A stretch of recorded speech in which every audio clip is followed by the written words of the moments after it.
Magandang araw po muli mga minamahal nating mga kaibigan, mga kapatid, subscribers and viewers po ng ating Solid Rock Ministry Lesson Review. Tayo po ngayon ay muling magsasama-sama ng ilang sandali upang atin pong pag-aralan at pag-usapan ang nasa ika-11 topic, ang pagtalikod at pamamagitan. Narito na po tayo sa topic na ito. At kagaya po ng ating palagiang ginagawa, bago po tayo magpatuloy, atin po munang babanggitin ang mga pangalang ito.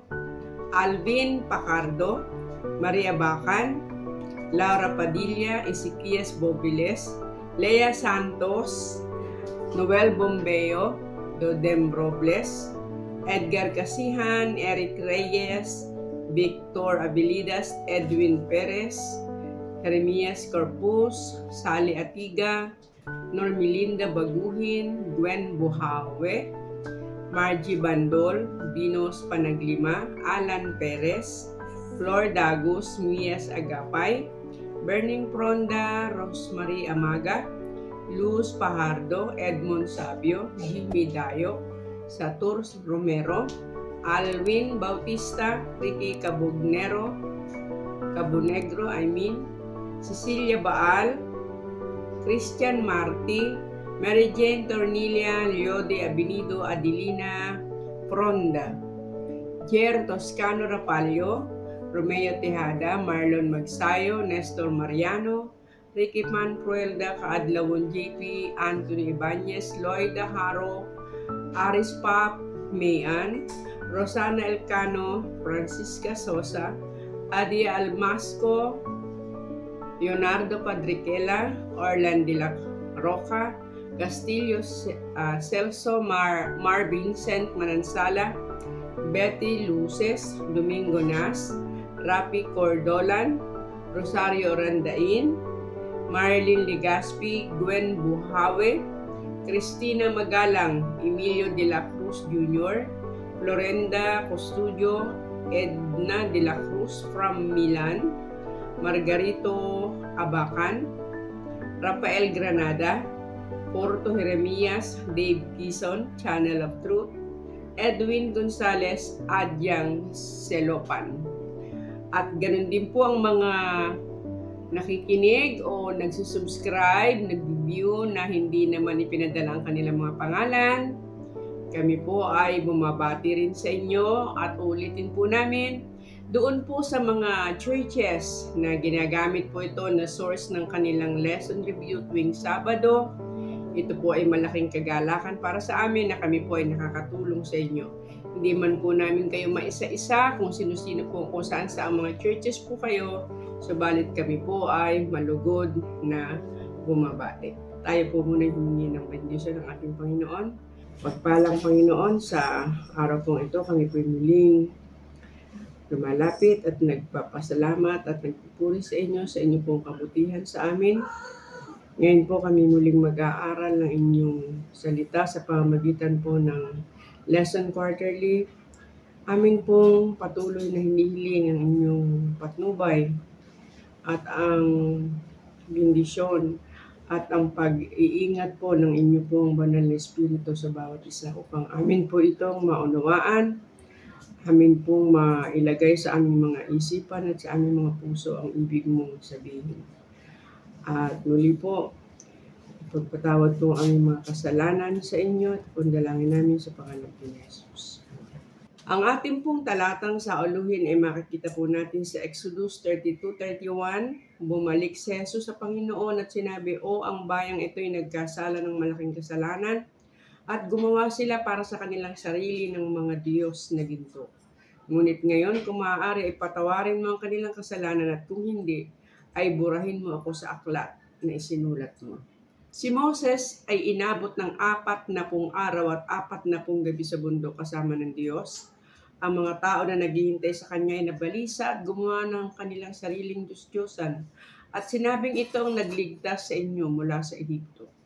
Napakaraming mga makababalaghang gawa ang ginawa ng Diyos para sa kanyang bayan. Subalit bakit napakadali nilang nakalimot at tumalikod sa Diyos at gumawa ng kanilang Diyos-Diyosan ginto? Ano ang kadahilanan nito? Marami tayong maaaring maging dahilan. Isa na rito ang kahinaan ni Aaron na dapat naging kanilang gabay pagkat siya ay kasama ni Moses nang kanilang ilalabas ang bayan mula sa Ehipto. Ano man ang kanilang dahilan, ito ay tiyak na malaking kasalanan laban sa Diyos at nagdala sa kanila ng tiyak na kapahamakan. Ito po ang mga katanungan na ating pong pag-uusapan sa araw na ito. Number 1, ano kaya ang dahilan ng kabiguan ng pangunguna ni Aaron at papaano natin ito maihahalin tulad sa ating kapanahunan? Number 2, ano ba ang naging bunga o magiging bunga ng pagsamba sa mga katahang Diyos-Diyosan? Number 3, ano ang sinabi ng Panginoon kay Moses dahilan na siya ay susuguing bumaba mula sa bundok? Number 4, anong aral ng leadership ang matututuhan natin kay Moses na lingkod ng tunay na Diyos? And number 5, the last question, ano ang ginawa ni Moses upang mapigil ang malaking galit ng Diyos? Balikan po natin ang question number 1, ano kaya ang dahilan ng kabiguan ng pangunguna ni Aaron at paano natin ito maihahalin tulad sa ating kapanahunan? Alright, sige po, tayo po ay magpapatuloy sa ating pong muling pag-aaral ng salita ng ating Panginoon.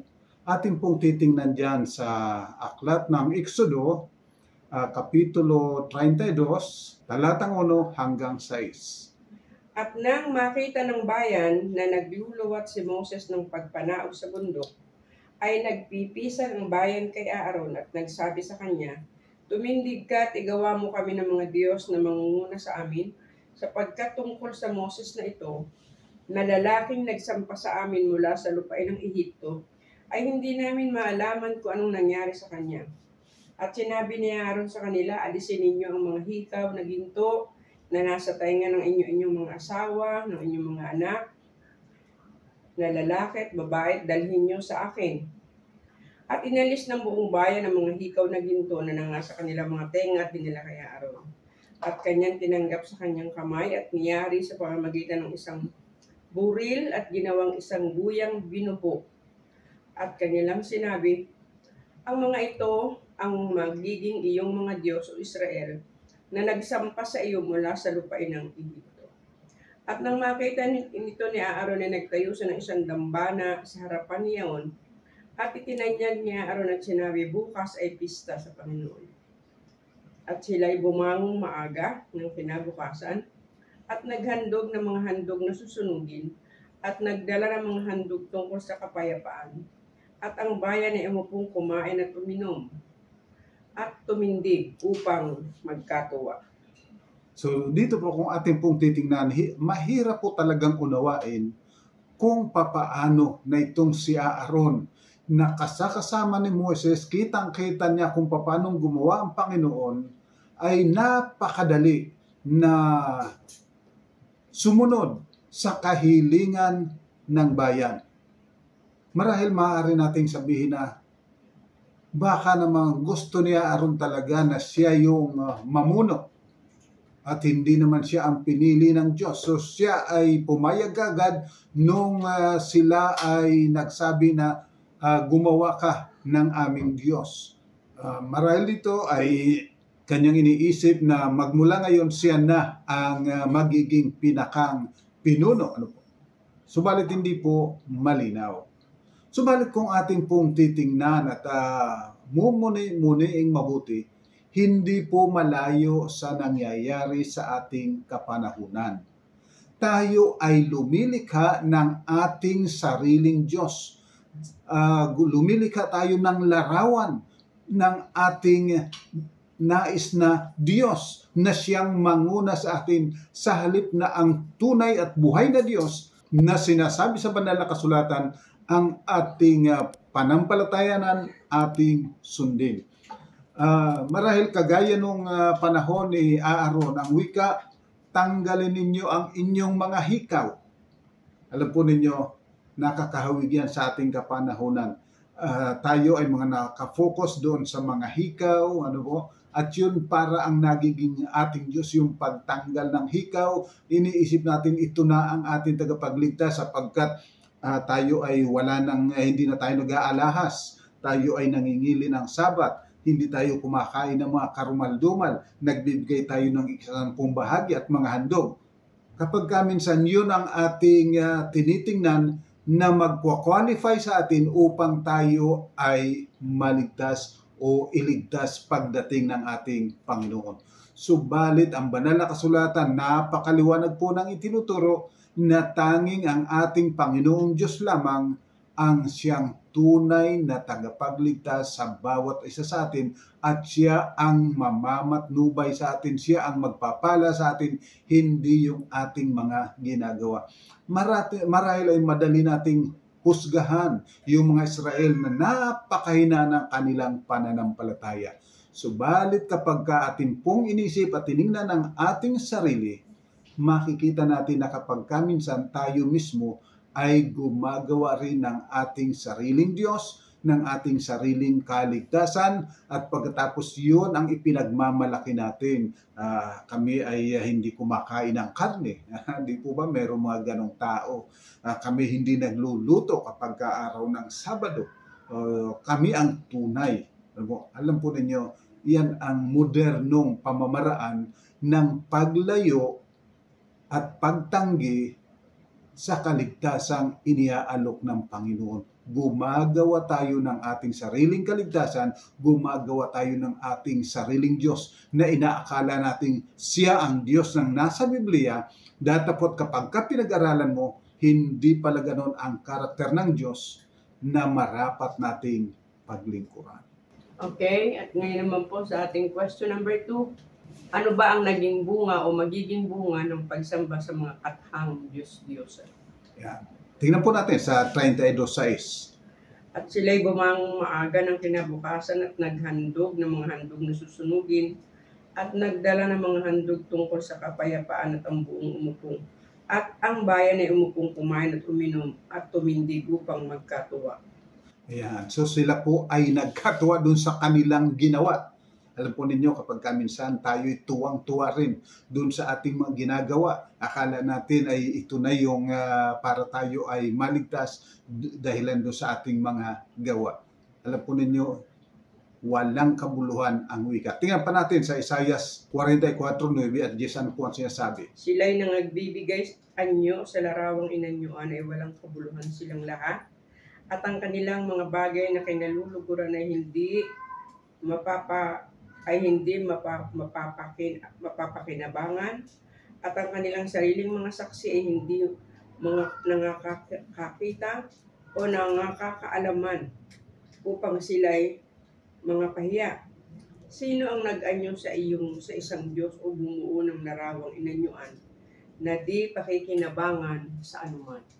Ayan. So dito po, katulad ng mga Israelita, itong ating mga dinudyos ngayon ay yung ating iniisip na ating tagapagligtas na siyang magliligtas sa atin ay pawang walang kabuluhan. So ito po dapat na makita natin, wag lang yung nakikita natin yung mga kainaan ng mga Israelita noong unang panahon. Ito po ay nangyayari rin sa ating kapanahonan sa ibang kaparaanan nga po lamang, sa pamamagitan ng ating mga paglalagay ng mga palatuntunan at mga gawain na iniisip natin sapagkat ginagawa natin ito, tayo ay ligtas. Tayo ay tunay na mga anak ng Diyos. So ang tanong po sa atin, ano ba ang ating pinaglilingkuran? Yung Diyos na tunay o yung gawa nating Diyos na inaakala natin ganun ang Diyos ng Biblia?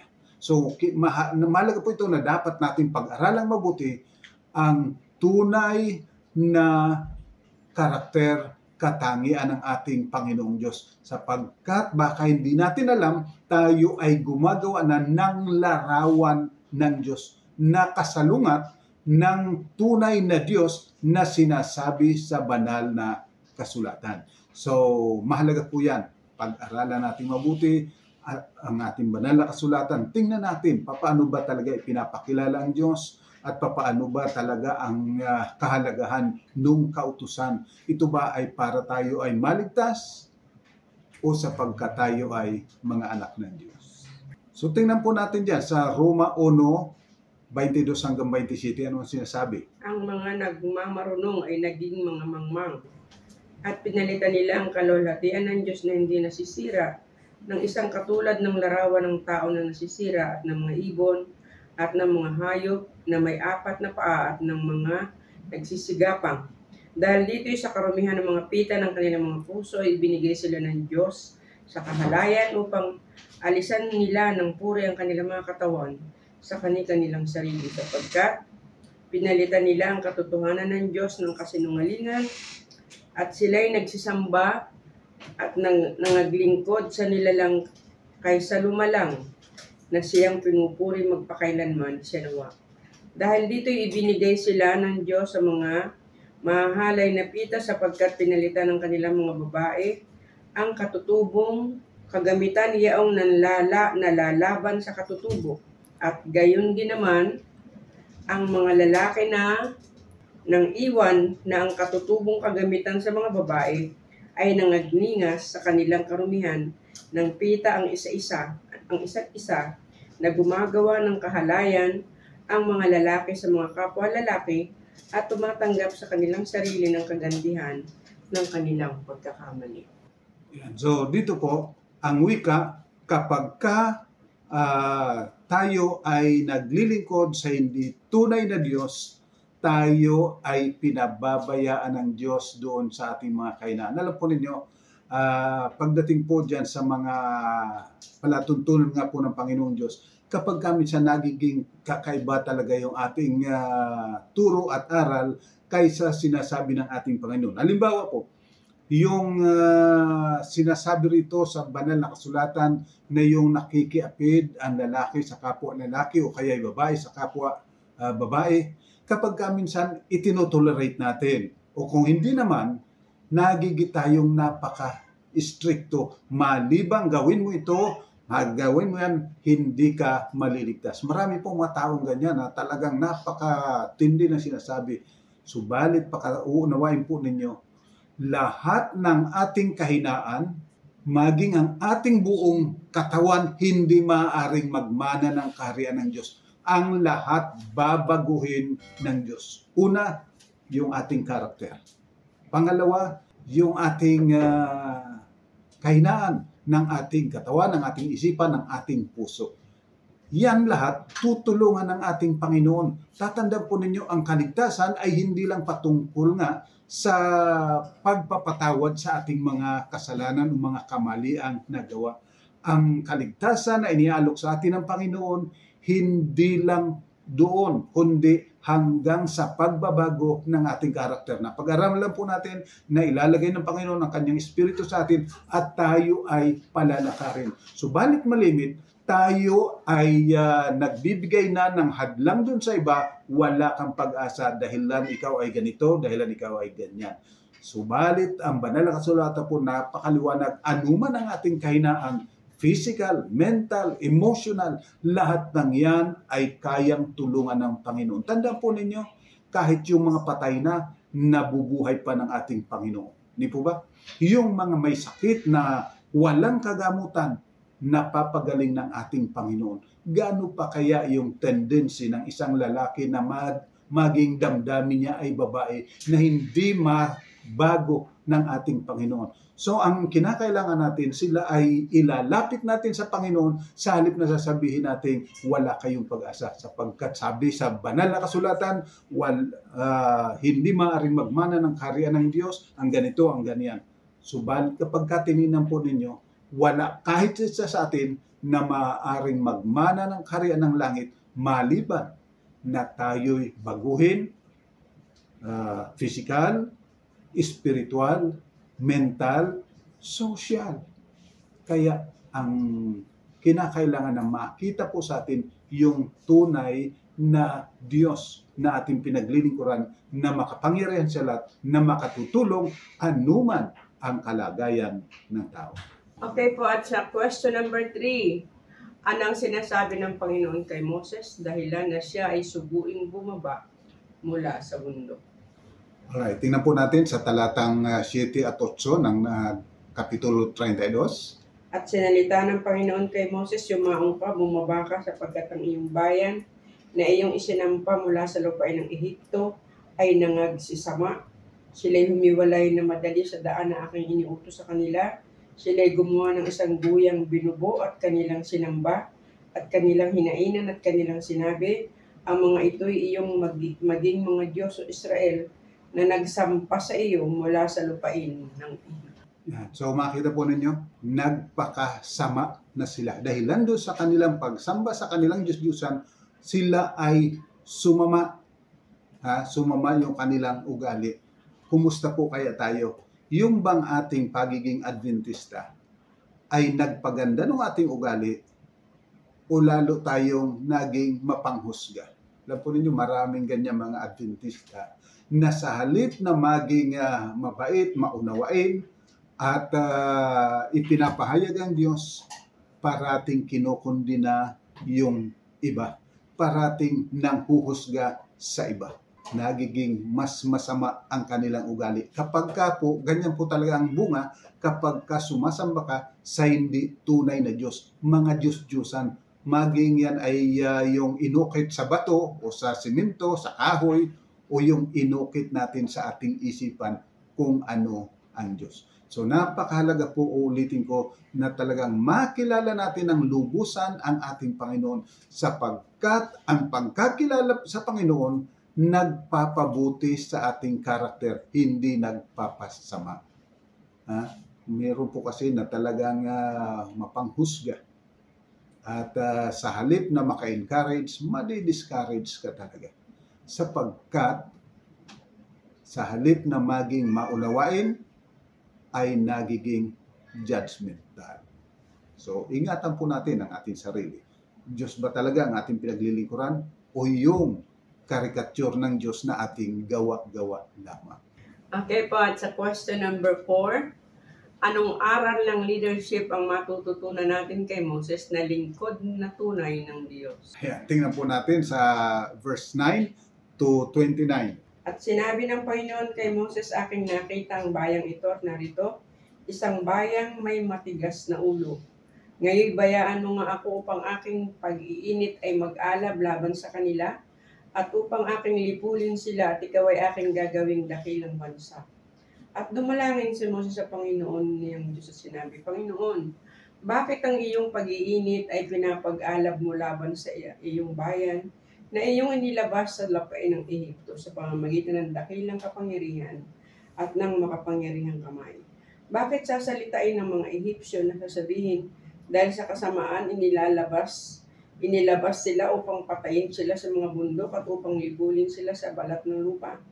Iurong mo ang iyong mabangis na pag-iinit at pagsisihan mo ang kasamaang ito laban sa iyong bayan. Alalahanin mo si Abraham, si Isaac, si Israel na iyong mga lingkod, na silang iyong mga sinumpaan ng iyong sarili at mga pinagsabihan. Aking pararamihan ang inyong binhi na gaya ng mga bituin sa langit, at lahat ng lupain ito na aking sinalita ay aking ibibigay sa inyong binhi at kanilang mamanahin magpakailanman. At pinagsisihan ng Panginoon ang kasamaan na kanyang sinabing kanyang gagawin sa kanyang bayan. At si Moses ay pumihit at bumaba sa bundok na dala ang 2 tapyas na bato sa kanyang kamay, mga tapyas na may sulat sa 2 mukha niyaon, sa isang mukha at sa kabilang mukha ay may sulat. At ang mga tapyas ay gawa ng Diyos at ang sulat ay sulat ng Diyos na nakaukit sa mga tapyas. At nang marinig ni Josue ang ingay ng bayan na humihiyaw, ay sinabi kay Moses, may ingay ng pagbabaka sa kampamento. At kanyang sinabi, hindi ingay ng pagtatagumpay o ingay man ng pagkatalo, kundi ingay ng mga umaawit ang aking naririnig. At nangyari paglapit niya sa kampamento, kanyang nakita ang guya at ang sayawan, at ang galit ni Moses ay nag-init at kanyang inihagi sa mga tapyas na nasa kanyang mga kamay at nangasira sa paanan ng mundo. At kanyang kinuha ang guya na kanilang ginawa at sinunog ng apoy at giniling hanggang sa naging alabok, at sinaboy sa ibabaw ng tubig at pinainom sa mga anak ni Israel. At sinabi ni Moses kay Aaron, anong ginawa ng bayang ito sa iyo, na dinalhan mo sila ng isang malaking sala? At sinabi ni Aaron, huwag mag-init ang galit ng aking Panginoon, iyong kilala ang bayan na sila mahilig sa kasamaan. sapagkat kanilang sinabi sa akin, igawa mo kami ng Diyos na mangunguna sa amin sapagkat tungkol sa Moses na ito, na lalaking nagsampa sa amin mula sa lupain ng Ehipto, ay hindi namin maalaman kung anong nangyari sa kanya at aking sinabi sa kanila, sino mang may ginto ay mag-alis ng anupat kanilang ibinigay sa akin, aking inihagi sa apoy at lumabas ang guyang ito. At nang makita ni Moses na ang bayan ay nakakawala, sapagkat pinabayaan niya Aarong makawala ng maging isang kabiruan sa gitna ng kanilang mga kaaway, ay tumayo nga si Moses sa pintuang daan ng kampamento at nagsabi, sino man sa Panginoon ang piling ay lumapit sa akin. At ang lahat ng mga anak ni Levi ay nagpipisan sa kanya. At sinabi niya sa kanila, ganito ang sabi ng Panginoon ng Diyos ng Israel, ipatong ng bawat lalaki ang kanyang tabak sa kanyang hita. At yumaon kayong parito sa mga pintuang daan sa buong kampamento at patayin ng bawat lalaki ang kanyang kapatid na lalaki at ang bawat lalaki ang kanyang kasama at ng bawat lalaki ang kanyang kapwa. At ginawa ng mga anak ni Levi ang ayon sa salita ni Moses at nabuwal sa bayan ng araw na iyon ay may 3,000 katao. At sinabi ni Moses, italaga ninyo ang inyong sarili ngayon sa Panginoon.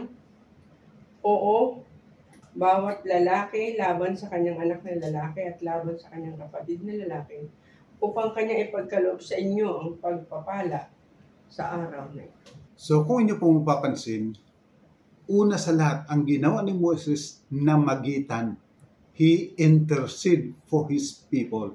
Sa halip na kanyang kondinahin, siya ay nakiusap sa Panginoon, ipinakiusap niya.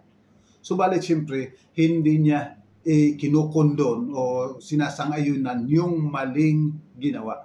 Tinanggap niya yung mga kamalian, mali talaga ito, at yung dapat na parusahan ay paparusahan, subalit tinitiyak niya na yung mga taong nananatiling nagtitiwala sa Panginoon ay huwag madamay o huwag mapahamak.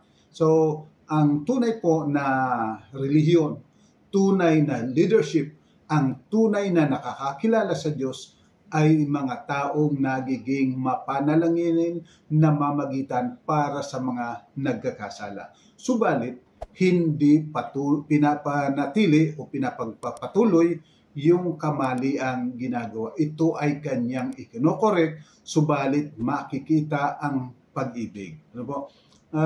Malimit po kasi sa ating iglesia, nagkakaroon ng mga pagdidisiplina, subalit yung disiplina ay hindi disiplina kundi parusa. Ano po? Hindi nila nararamdaman na sila ay dinidisiplina sapagkat sila ay minamahal, sapagkat ang nais sila ay madala sa Panginoon ng sa tamang paglilingkod. Malimit po ay ako bilang pastor, malimit po ako na nasusumbungan ng mga kamalian at malimit siya sabi, dapat yan ay disiplinahin. Pero ang nasa isip, parusahan. Tanggalin, alisin. Ano po? Subalit, tatanda po natin na kung tayo man ay sumasaway, makita na ginagawa natin sa pag-ibig. Na ginagawa natin sapagkat ang ating layunin ay ang maligtas. Naalala ko tuloy nung minsan kami ay may tinanggal sa iglesia. Unang Sabado ko sa distrito, yun ang utos sa akin. So kami nag-usap-usap doon. Subalit matapos na aksyonan sapagkat ang mga kapatid ay talagang desidido na ito ay dapat tanggalin sa iglesia. So natanggal, subalit yung tinanggal sa iglesia, lumapit sa akin at nagpasalamat. Sabi, Pastor, salamat po. Ngayong ko lang naunawaan talaga kung bakit ako dapat disiplinahin. Dati po, hindi ko talaga nauunawaan. So, dapat ganun po na mauunawaan na ginagawa hindi dahilan sa sila'y mga masasamang tao, hindi sapagkat sila'y hindi nakarapat-dapat, kundi sapagkat nais natin na sila ay maibalik sa tamang pananampalataya, tamang paglilingkod sa Diyos. Okay po, at ngayon po sa panghuli nating katanungan, ano ang ginawa ni Moses upang mapigil ang malaking galit ng Diyos? Alright, tingnan po natin sa talatang 30 hanggang 32. Ano po ang sinasabi? At nangyari ng kinabukasan na sinabi ni Moses sa bayan, kayo'y nagkasala ng malaking kasalanan at ngayon sasampahin ko ang Panginoon. Marahil ay aking matutubos ang inyong kasalanan. At bumalik si Moses sa Panginoon at nagsabi, ang bayang ito'y nagkasala ng malaking kasalanan at gumawa sila ng mga Diyos na ginto. Kaya may ngayon, kung iyong ipatatawad ang kanilang kasalanan, at kung hindi ay alisin mo ako at isasama ako sa iyo, sa iyong aklat na sinulat mo. So, makita po ninyo, no? Si Moses lumapit sa Panginoon at siya'y namagitan. At ipinakiusap niya na, Panginoon, patawarin mo ang kanilang kasalanan. Yun daw kung salita na ginamit rito, ang literal translation ay sinasabing, pasanin mo. No? Sapagkat alam ni Moses na ang ating kaligtasan, ang ating kapatawaran ay mangyayari lang kung papasanin ng Diyos ang ating mga kasalanan. At yan po ang ginawa ng ating Panginoon. Kanyang pinasan ang ating mga kasalanan. Dahilan sa kanyang mga latay, nagsigaling tayo, ang wika sa Isaias. Ano po? So, ito yung tunay na pinag-uusapan patungkol sa kapatawaran, patungkol sa kaligtasan. Ang kaligtasan natin hindi dahilan doon sa ating mga ginagawa, kung hindi sapagkat pinasan ng ating Panginoon ang ating lahat na kasalanan, lahat ng ating kasamaan doon sa bundok ng Kalbaryo. So, kinakailangan na makita natin na mahal ng Diyos yung mga makasalanan, na ano pat ibinigay niya ang kanyang sariling buhay. Kaya kung tayo man ay gumagawa ng mga aksyon, kagaya ni Moses, mananalangin tayo para sa kaligtasan, sapagkat alam natin na ang tao ay sadyang mahina, subalit ang Diyos makapangyarihan at tanging ang ating Panginoon ang makapagbabago ng ating mga likas. At yan po, natatapos ang ating talakayan sa araw na ito. Narito po ang summary ng ating mga pinag-usapan at pinag-aralan. Number 1, likas sa tao ang gumawa sa kanilang sariling larawan ng Diyos dahil hindi nakikilala ang tunay na Diyos. Number 2, marami ang natutuwa sa kanilang larawan ng Diyos at ipinagsisigawan, subalit ito ay nagdadala sa karakter na malayo sa karakter ng Diyos. Number 3, ang buhay na Diyos ay nagpapabanal, subalit ang kathang Diyos ay nagpapasama sa tao. Number 4, ang tunay na leader ng Diyos ay nananalangin sa kaligtasan ng mga nagkakamali sa halip na nanunumpa. At number 5, ang kaligtasan ay nababatay lamang sa pagpasa ng Diyos sa ating mga kasamaan. So mga minamahal, sana po muling nakatulong itong ating munting pag-aaral sa araw na ito. Tayo po yung manalangin. Ama po namin banal, maraming salamat po sa iyong dakilang pag-ibig. Salamat po sapagkat ikaw ay handang magpatawad. Bagamat sa iyo ay ang kasalanan ay sadyang kamatayan ang dapat nakabayaran, iyong isinugo ang iyong bugtong na anak upang sa pamagitan ng kanyang kamatayan kami ay mabuhay. Upang sa kanyang pagkakondena sa kanya, kami ay mapalaya mula sa aming mga kasalanan. O Amang Banal, salamat din po sa banal na Espiritu na iyong sinusugo upang kami ay tulungan, upang mabago ang aming mga karakter. Sana Amang Banal, kami ay maging mga tunay na Kristiyano na ang aming pag-uugali ay nakikita ang pagmamahal, pagpapahalaga, kagaya ng iyong pagmamahal at pagpapahalaga, datapot hindi pinapahintulutan na manatili ang kasalanan.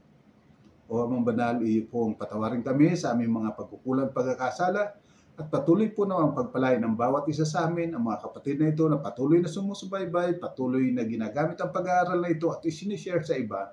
Pagpalain mo po na sila at ang kanilang buong tahanan sa ngalan po ng aming Panginoong sa Jesus. Amen. So, buhay ng mga minamahal mga kapatid, sa muli po, tayo ay muling magsama-sama sa susunod na linggo. God bless you.